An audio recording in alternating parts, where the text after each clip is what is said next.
Sir, जो खाद्य पदार्थों पे जीएसटी लगी, लेकिन वित्त मंत्री का कहना है कि महंगाई नहीं है। देखिए, मैं एक बात पहले आप बोलूंगा कि आप वित्त मंत्री जी का नाम जरूर लें। माननीय निर्मला सीतारमण जी, उन्होंने तो ये भी कह दिया था कि जो 1.5 लाख रुपए कमाते हैं वो मिडिल क्लास के होते हैं। वही शायद भूल गए कि कर्नल की या विंग कमांडर की सैलरी क्या है और 10,000 वालों की क्या कैटेगरी। तो उनकी तो बात आप करें मत। मुझे कई बार उनके अर्थशास्त्र के ऊपर बड़ा प्रश्न उठता है। आपने बोला दूध दही, इसके ऊपर जीएसटी।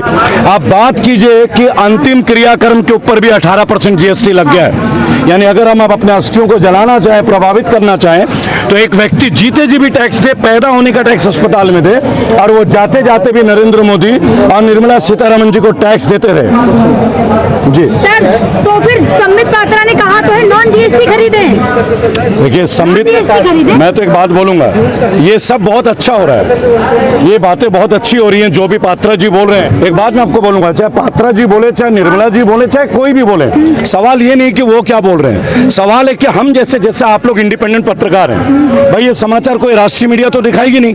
आप ही लोग प्रजातंत्र के चौथे स्तंभ बने हुए हैं। इस तरीके से लोगों की आवाज तक पहुंचाएं कि जागृति लोगों में आए। देखिए, नाराजगी हर एक के दिल में, दुख हर परिवार को है। स्कूल की फीस में 10% की वृद्धि उत्तर प्रदेश में भी हो गया, राम राज्य में, लेकिन योगी जी चुप है। फास्टैग का रेट बढ़ता जा रहा है, नंबर प्लेट लगाए जा रहे हैं, ऐसा लग रहा है जैसा आप ही के घर के पीछे। क्यों लगेगा?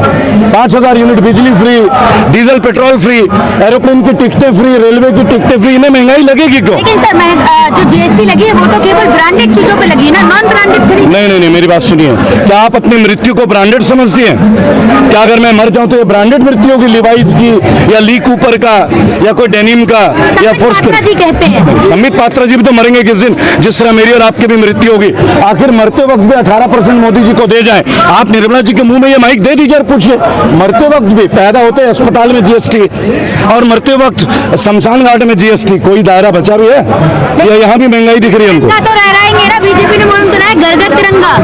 देखिए मैम, मैं घर घर तिरंगा का तो स्वागत करता हूँ। वैसे भी ये बीजेपी का कोई अभियान नहीं है, तिरंगा हमारे दिलों में लहराता है नहीं भाई और बहन? आप अपने बुजुर्गों से पूछिए, ये कोई बीजेपी का तिरंगा नहीं है, ये कोई बीजेपी का भारत नहीं है। ये भारत और तिरंगा हम सभी का एक हम मिलकर बनाए।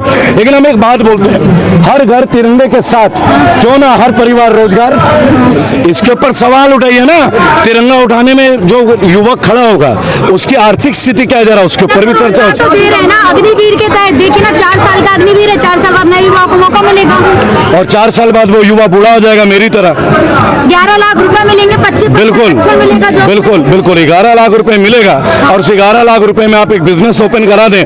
आप मोदी जी से बोलिए कि कौन कौन से बिजनेस आप देश के नगरों में 11 लाख में कर सकते हैं, तो आपको वास्तविक। हरियाणा और यूपी सरकार ने कहा है कि सबको रोजगार देगी। देखिए, हरियाणा और यूपी तो लगातार दे ही रही है। अभी पूर्वांचल एक्सप्रेस वे 15,000 करोड़ का बना है, उन्होंने जबरदस्त रोजगार दे दिया।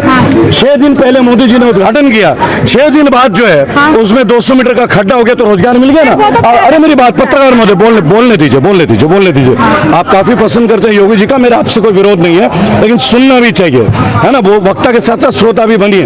वो जो 200 मीटर का खड्डा खुदा है ना, वो एक जगह नहीं खुदा है, और वहाँ मजदूर भी तो चाहिए होंगे ना, तो वही रोजगार है जी। लेकिन सर, वो तो प्राकृतिक आपदा है, आप प्राकृतिक आपदा की बात कर रहे हैं। हमारे गाड़ियों के पीछे आतंकवादी लग गए थे, जो प्राकृतिक आपदा आ गई। कोरोना में हम घर से नहीं निकले, हाई सिक्योरिटी नंबर प्लेट की क्या जरूरत पड़ गई? 800 से 1200 रुपए की ड्राइविंग लाइसेंस 800 रुपए में बनते थे, 6000 बन रहे। ये प्राकृतिक आपदा की देन है क्या? देश हित में। अगर आप महंगाई और देश हित, सब नेता कहते हैं महंगाई देश हित में। ये देखिए, आपने सवाल का जवाब खुद ही दे दिया कि बीजेपी के नेता कहते हैं। गलत तो नहीं बोल रहा हूँ? पब्लिक को महंगाई लगती है कि नहीं लगती है? जोर से बोलिए, लगती है कि नहीं? दीजिए, जनता से पूछिए यार। देखिए, आजादी का महोत्सव तो 1947 के बाद हर मोमेंट में हम लोग मना रहे हैं, अगर आप देखें, क्योंकि हम अंग्रेजों से मुक्त हुए थे। ये और बात थे, वो गोरे अंग्रेज हैं और ये काले अंग्रेज हैं, इनको छुट्टी कर देंगे, आजादी का अमृत महोत्सव एक बार और मना लेंगे। सर, जेपी नड्डा जी ने कहा है कि 2024 और 25 के बाद केवल बीजेपी रहेगी। आपको बीजेपी वालों ने कितना का पैकेज दिया है? सर, सवाल पूछ रहे नहीं नहीं, हैं। पिछले 5 क्वेश्चन केवल बीजेपी तक ही सीमित है और कोई विपक्ष भाई मैं तो आपके साथ कोऑपरेट कर रहा हूँ, मैं तो उन सवालों का स्वागत करता हूँ। जेपी नड्डा, जवाब दीजिए आप। तो चलिए जेपी नड्डा जी से एक बात पूछ लीजिएगा। जेपी नड्डा जी से मैं एक सवाल पूछना चाहूंगा। स्मृति ईरानी जी तो हिंदुत्व के प्रतीक हैं, है या नहीं भाइयों? है ना? जोर से बोलेगा, है ना? उनकी बेटी का एक रेस्टोरेंट आया था, आपने देखा था, एक वीडियो आया था जिसमें सुअर के मीट का बर्गर खा रहे थे, बराबर। उसके मेन्यू में बीफ भी था, गाय का मीट। यार 2-4 सवाल इसके ऊपर भी पूछ लो। नहीं रुके, बीच में ऐसे नहीं चलेगा। राम मंदिर के लिए मुंह में माइक दे देते हो आप, अयोध्या के लिए दे देते हो, तो गौ माता के लिए भी तो दोगे। लेकिन सर स्मृति ईरानी ने कह दिया मेरी बेटी 18 साल की है, केवल पढ़ने गई है वहाँ। अच्छा, बार के अंदर वो यूनिवर्सिटी की डिग्री ले रही है, तो आप एक काम कीजिए, बाहर में बैठ जाइए, 2-4 पैक ले लीजिए, डिग्री आपको मिल जाएगी। क्यों, गलत तो नहीं बोल रहा हूँ? स्मृति ईरानी ने साफ कहा है कि बदनाम किया जा रहा है बेटी को। देखिए, स्मृति ईरानी को कोई बदनाम नहीं कर सकता। जब सिलेंडर 400 रुपए का था तो यूं उठा देती थी बाहुबली की तरह। अब सिलेंडर के बराबर का वजन किसका हो गया आपको मालूम है? 1150 रुपए का सिलेंडर हो गया। गलत तो नहीं है, पर वो बाहुबली और वो चूड़ियां कहीं नजर नहीं आ रहे हैं। शायद इस बार वो मोदी जी को काजल, नेल पॉलिश देने की तैयारी कर रहे होंगे। सर इस बार तो महंगाई देश हित में है ना? देखिए, देश हित या देशवासियों का हित, पहले मुझे ये बताएं, क्या होता है देश हित? क्या होता है देश का डेवलप करना, देश का परिवर्तन? अगर एक देशवासी के जीवन में डेवलपमेंट है, परिवर्तन है, तो ही तो देश की परिवर्तन है। अगर देशवासियों के जेब में पैसे हैं तो ही तो देश आर्थिक विकास कर रहे हैं। गलत तो नहीं बोल रहा हूँ? आप लोगों के पास है पैसे, आमदनी है, पीपल के पेड़ के नीचे हम हिंदुओं में आस्था रखते हैं। गलत तो नहीं बोल रहे भाई और बहनों? पहले जनता सड़कों पे थी, अब जनता सड़कों पे नजर नहीं आती कहीं। क्या जरूरत है? मोदी जी सड़कों को जनता तक लेके तो आ गए हैं। एक छोटी सी बात बोलूंगा, कांग्रेस सरकार से ये अत्याचार स्टार्ट हुआ था और बीजेपी सरकार तक, लेकिन आज तक न्याय नहीं मिला। करोड़ों, 5 करोड़ परिवारों की पीड़ा आपके सामने है, लेकिन निर्मला जी को होश नहीं आ रहा है। प्रधानमंत्री, गृह मंत्री, इनको कुछ दिख नहीं रहा है। इन लोगों के जीवन भर की पूंजी खराब होगा। अकेले केवल सहारा वाले नहीं है, Sahara India, PACL, Adarsh credit and cooperative, उसके बाद Punjab and Maharashtra cooperative bank घोटाला, अब की बार हम सब इकट्ठा होने जा रहे हैं कि नहीं? अकेले को तो कोई सुनेगा नहीं। सुनिए पत्रकार महोदय, सुनिए, 5 करोड़ सहारा के मिला के 20 करोड़ लोग भारत में हो जाएंगे। मोदी जी तैयार रहिए, नंबर आ रहा है। लेकिन सर काम तो 2 ही चीजें कर रही है, ईडी और बीजेपी। अच्छी बात है ना? बीजेपी ईडी हमारा काम कर दे, गलत तो नहीं है। हम कौन सा बोल रहे कि राहुल गांधी हमारा काम करे? सॉरी, सारे भ्रष्टाचार नेताओं के घर छापे पड़ रहे हैं। देखिए, मुझे भी आशा लग रही है, जिस तरह से ईडी जो स्पीड पकड़ा है, सुब्रतो रॉय के घर में भी ईडी अब घुसेगी कि नहीं? और नहीं घुसेगी तो हम ईडी के घर चले जाएंगे। चलो जी, क्या कहना चाहेंगे आगे? क्या लगता है आपको? लगता उगता कुछ नहीं है, न्याय मिलता नहीं है, न्याय लेना पड़ता है।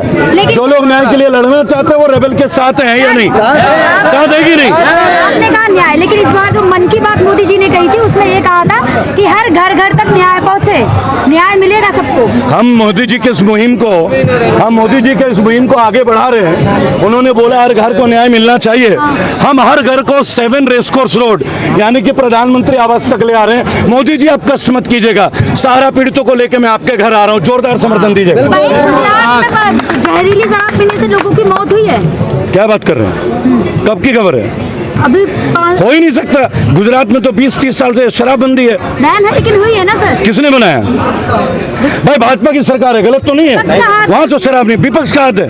मतलब राहुल गांधी वहाँ जाकर शराब बना के पिला रहे थे। बीजेपी वाले कह रहे हैं बात। मैडम सीधी बात आपको बता देता हूँ, नरोड़ा क्षेत्र है अहमदाबाद का, मैं वहाँ जा रहा हूँ, लगातार जा रहा हूँ। खुलेआम खुले में शराब बिकती है और पुलिस देख रही है। एक आध वीडियो नहीं है, गूगल करके देख लीजिए। नहीं तो इसके ऊपर भी एक और मुकदमा हमारे लिए दर्ज हो जाएगा। वैसे भी हम मुकदमे लिखवा रहे हैं आजकल। जनता से क्या कहना चाहेंगे आप? जनता को कुछ नहीं कहना चाहूंगा, जनता लड़ रही है, जनता तैयार है, जनता महंगाई के ऊपर भी लड़ेगी और अपने आत्मरक्षा के लिए भी, और इस शैतान रूपी सरकार को उखाड़ के भी दिखाएगी। लोगों को इच्छा मृत्यु के लिए उकसा रहे हैं। इच्छा मृत्यु मांगना उकसाना होता है? मैंने तो सुना आत्महत्या को उकसाना बोला जाता है। पत्रकार महोदय टेक्निकल वर्ड है, फंस जाएंगे आप। 5 करोड़ का मुकदमा ठोकूंगा आपके ऊपर, लेकिन महंगाई का जमाना, डिस्काउंट है आपके लिए जी। देखिए, जब किसी भी तरह से सरकारी प्रणाली ना सुने, जब न्यायपालिका अंधी बहरी गूंगी हो जाए, तो आप क्या करेंगे? अपने बच्चों के जीवन भर की पूंजी जाने दे, इससे अच्छा मरी जाए। इसे कहते हैं इच्छा मृत्यु। जय हिंद।